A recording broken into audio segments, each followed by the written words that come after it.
Alright guys, hope you're all doing well and staying safe. With Titan Update 11 now having been out a full 72 hours, I wanted to give you my impressions of Rainbow Loot, the biggest topic to be addressed with this update.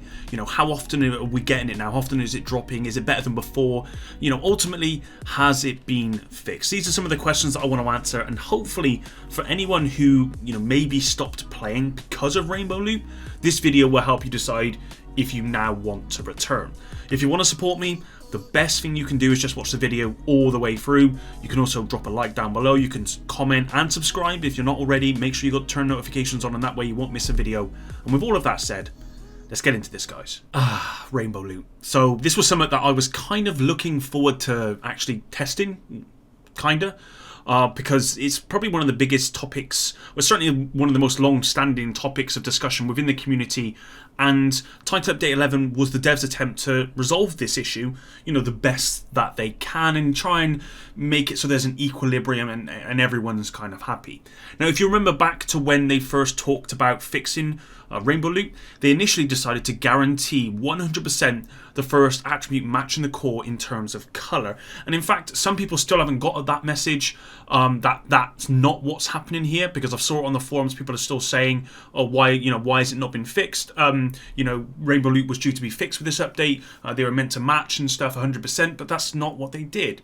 So what they initially were going to do is if you rolled, say, a red core, then the first attribute would guarantee to be a red as well, with the final attribute being random. Of course, with gear sets, they only had one core and one attribute. This meant that any gear set drop would be guaranteed to match for both stats. Now, in response to this change, Twitter kind of blew up, along with the forums after State of the Game. People within the community pointed out that this system would actually make certain builds impossible, builds that existed within TU10. Now, a good example is someone like Golan gear. Now, a great status effect build would be 4-piece Eclipse Protocol, Vial Mask, and then 1-piece Golan for its 10% status effects. Now, the problem is that Golan has a fixed blue core attribute.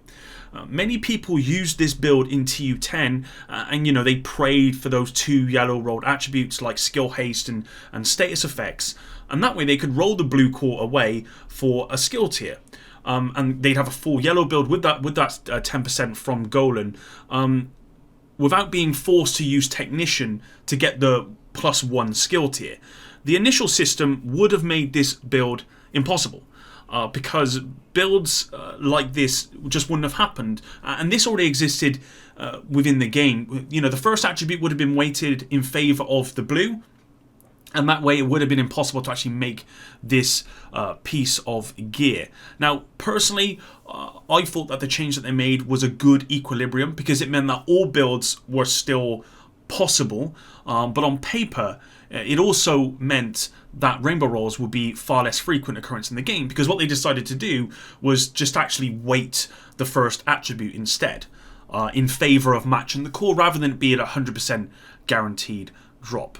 Now, this was of course tested on the PTS, and I covered some forum posts which estimated the chance at about 60%. So 60% of the time the first attribute matched the core.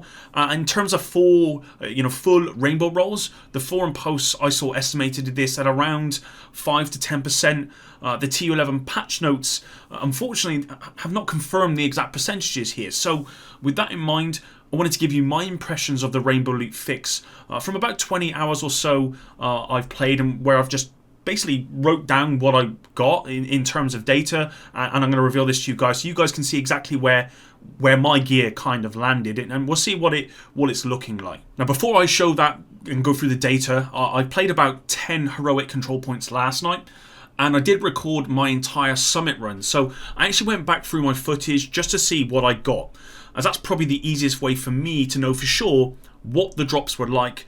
But before I actually reveal what those were, what I will say is this: from the control points I played yesterday, I did feel as though there was barely any rainbow loot for me. Now, I'm not talking about loot quality, because there's that's kind of something else completely separate to the rainbow loot topic. There wasn't much from what I remember in terms of rainbow loot from what dropped either in the summit or control points. You know, normally I'd be farming a control point and I would pick up maybe I don't know, one item from 10 runs. But this time, it felt like I was picking up something on every run. More importantly, actually, it felt as though I had to check the gear, because before it felt like I could just go and just get rid of the gear straight away, but now I was actually checking it to see what it was, and that's something that I've not done for quite a long time. And it did feel as though most of the gear that I saw in yesterday's control point run was weighted towards the core, and the first attribute being a match. That's how I felt, but like I said, I did review my footage from the summit, and this is what I found. So on screen, firstly, you're going to see my wonderful handwritten data entry. And then you're going to see all the drops that I picked up between levels 84 and 91 on the summit. Now, the reason I mentioned earlier that this is not about loot quality is because the difficulty that I was playing on was legendary, but that only affects the quality and it doesn't have any effect on the weighting for TU11. Also, you know, you've got RNG, and that plays a huge factor in the weighting, of course. So this is my own personal drops, and there is going to be probably quite a lot of variation in other people's results. Now, from those 7 floors, I did pick up 46 gear pieces. There was more drops, but you know, they were weapons or mods. And from those 46 gear pieces, the first attribute matched the core 35 times, meaning this was about a 76% chance drop rate. Now this is way higher than I remember actually when I was running through those modes, and I expected it to be honest, because I was looking at 60%, but this is way above that. You know, the forums said it was about 60%. Some of them actually said it was upwards of 70%, but it's quite possible that the weighting has actually been buffed even more. You know, remember, this is a pretty small sample size. It's only 46 pieces of gear, but I still think it gives you a good example on how the weighting is looking right now. So, out of those 46 gear pieces, how many were rainbow rolls? Are you ready for it, guys? I only got one piece of gear as a rainbow roll. Just one piece of gear, meaning that this only had a 2% drop rate for me, which is insane. And do you know what? It actually felt like that. It felt like that with the control points yesterday, and it certainly felt like that in the summit when I was playing the summit. I don't remember ever recalling myself thinking, wow, look at all this rainbow loot. In fact, I was thinking quite the opposite, and this, going through my summit footage, all but confirms exactly what I remember.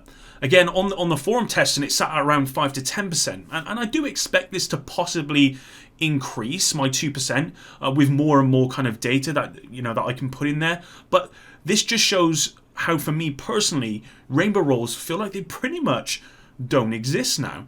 Now, lastly, out of the 46 gear drops, I had 10 drops that were a full colour match. So that's a 21.7% drop chance where we got full colour drops, which again, I think is probably about a good amount. You know, that still leaves space for RNG, and it also means that, you know, you're not getting all your gear in a couple of hours. I guess with those results in mind, has the rainbow roll issue now been fixed? I mean, I'd say yes at this early stage. What I'm going to do is keep adding more and more data to my results, and maybe return to this in a couple of weeks or something, see if it still pans out the same way. I'd hope to get at least maybe 300 drops or more to feel, you know, 100% sure of where the rainbow rolls are right now and where the cores are matching and stuff. But I think these results are very revealing and encouraging in my opinion.